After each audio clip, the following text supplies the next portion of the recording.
Feel free to email comments@highlandradio.com. Right, let's go to line one now and say good morning to Fine Gael Minister Jennifer Carroll McNeill, Minister of State at the Department of the Taoiseach and at the Department of Foreign Affairs. Thanks for joining us, Jennifer. Good morning to you.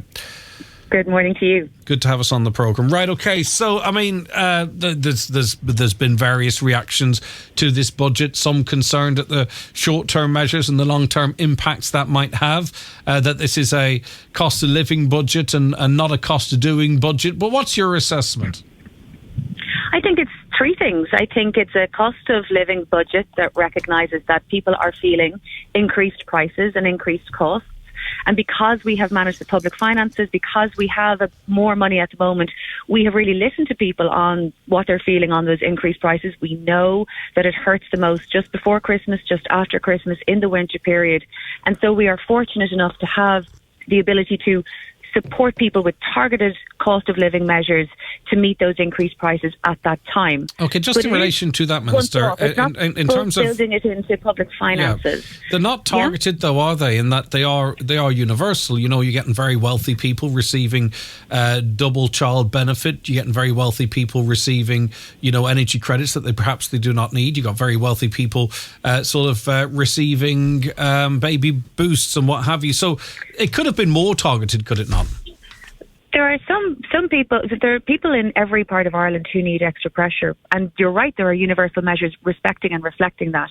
But there are also very, very targeted measures supporting, for example, the €400 lump sum payment to the working family payment. Or, for example, the additional supports for the fuel allowance, for the living alone allowance, for carers in particular, a lump sum payments to carers and domiciliary allowance recipients. So they are both universal and then additionally targeted at people whom we know need more money, particularly, for example, working family payments. So it's both, to be honest with you.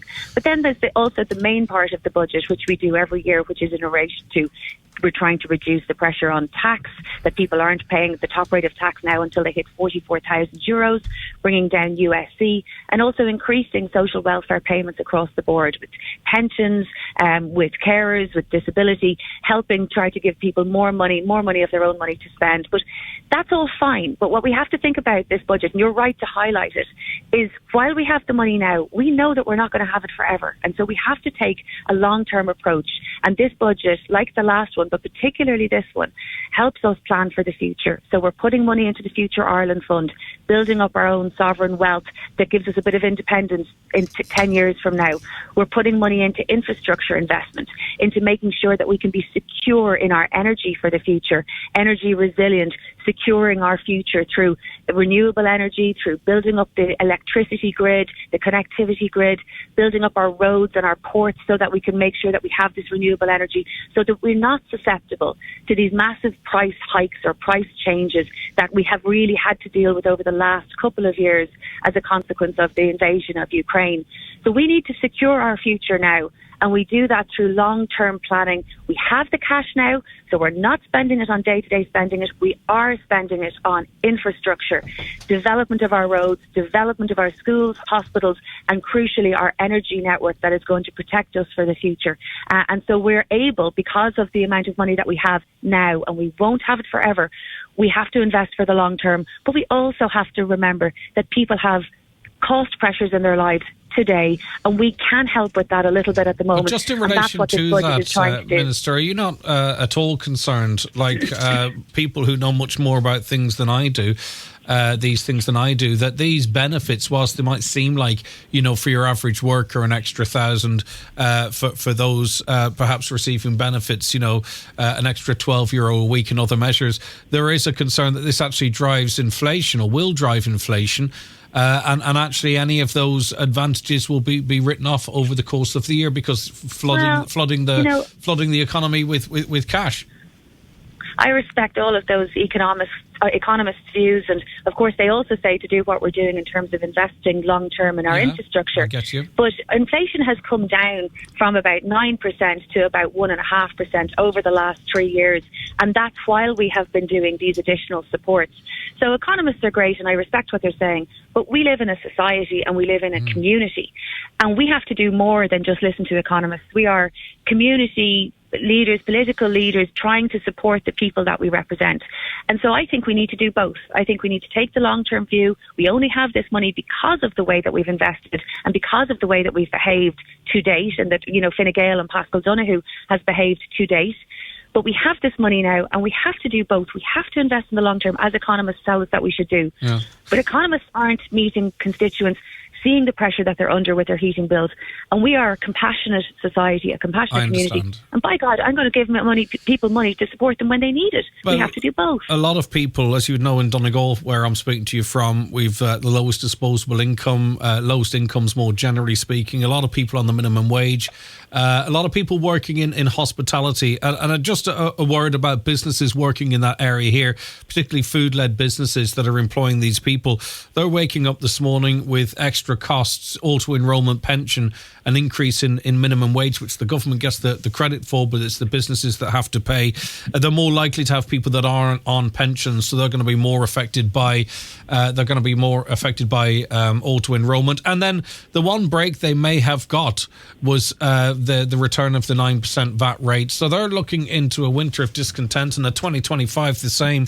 What have you done for those businesses that are the lifeblood here of a county like Donegal and many others across the country? Yeah, and I recognise that that's a particularly difficult issue in hospitality, and I know Peter Burke is continuing to work on supports for those businesses. Of course, he's extended the winter energy credit for businesses that will get about €4,000. That's about 39,000 businesses that will get that, but I recognise that there's more to do there. There's a whole range of other businesses in Donegal. I was in Killybegs recently.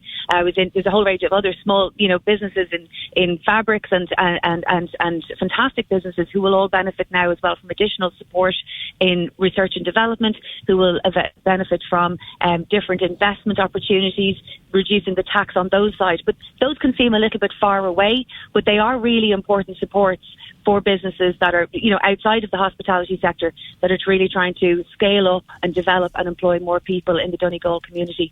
So there is more to do on that side. I recognise that, but I think what we have full employment at the moment, but we need to continue to invest in skills in our communities. And so we have released funding from a training fund, which is going to be specifically about helping people upskill and further develop to be able to make sure that we can have the skills that we need. What about for the business? You haven't addressed the core question as it relates to what do you say to those businesses? You're talking about planning for the future.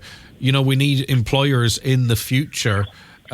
We seem to be paying the price for price gouging, dynamic pricing, and rip-off situations in the likes of Dublin.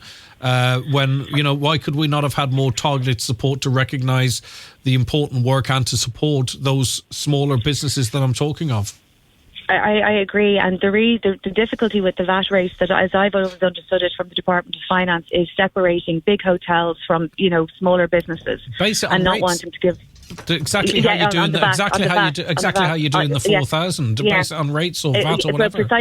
Precisely, exactly. But on the VAT side, it's too difficult. It's not possible to do that. We're being told by revenue, which is why last year there was a targeted support based on rates. And that's why this support is also based on rates. And that is an effort, and I think it will need to go further, but that is an effort to try to target supports at small, coffee shops and smaller places, restaurants, rather than the big hotels in Dublin, who frankly don't need any more support. Minister, in relation to you talking of the future and the money that's available, we have the ongoing huge overrun at the Children's Hospital. We've had the bike shed controversy. We've had the security shed controversy. We've also now learned that modular homes are costing almost twice as what they were meant to, and that OPW skipped due diligence early in that progress because we're in a panic to get things done, right? So with all of those things that I've mentioned, and I personally actually think some are more significant than others, but be that as it may, Minister, how can the public trust this government post-election if it's returned? How can they trust them to manage the public finances responsibly when we find out this reckless overspending, this lack of oversight that's there? That's only the stuff we hear about. How can you assure the public that we can trust Fine Gael and whoever they might coalesce with to actually spend our funds responsibly and with accountability? Well, I understand, and as a former member of the Public Accounts Committee, it really frustrated me to see the lack of accountability from different public bodies on the minutiae of spending and how that is accounted for and how people are held responsible for that. I also think there's a disconnect and a lack of coordination between different government departments on the strategic nature of projects, the professionalisation of projects, centralised procurement processes, and that's why Simon Harris, nearly from the day he became Taoiseach, has said he wants a dedicated Department of Infrastructure to centralise, professionalise and manage the delivery of the really important infrastructure that we need, and to make sure that it is done in a much more coordinated and professional manner. I think we need that. We've had both spending difficulties and under delivery. We've allocated money to projects that haven't happened or have happened far too slowly. I'm actually sitting outside Crumlin Children's Hospital as we speak on the phone to you, and only waiting for the Children's Hospital to be delivered because we need it for our community. We need it for children right across Ireland, and it needs to be delivered quickly, efficiently, and within budget. But I do see projects that work very well. In my own area, we've just launched 600 affordable and social homes by the Land Development Agency, which were delivered both on time and within budget. So it's very clear it can be done, and there are, many instances where it is happening. But that needs to be the absolute standard and not an exception. And so I think a dedicated Department of Infrastructure that has the principles of the Land Development Agency at its core, a totally professional approach, is going to be a flagship of what Simon Harris wants to bring to a next government, a Fine Gael government after the election, to make sure that the delivery that I'm talking about, the investment that I'm talking about, that it happens, but that it happens properly. And people absolutely should expect that. All right, Minister. Last question. I'm planning a holiday for November 22nd. Should I defer it? I don't know. I wish I knew. Could I plan my own life too? But look, there's no one listening. I'm not planning a holiday in November. Put it that way.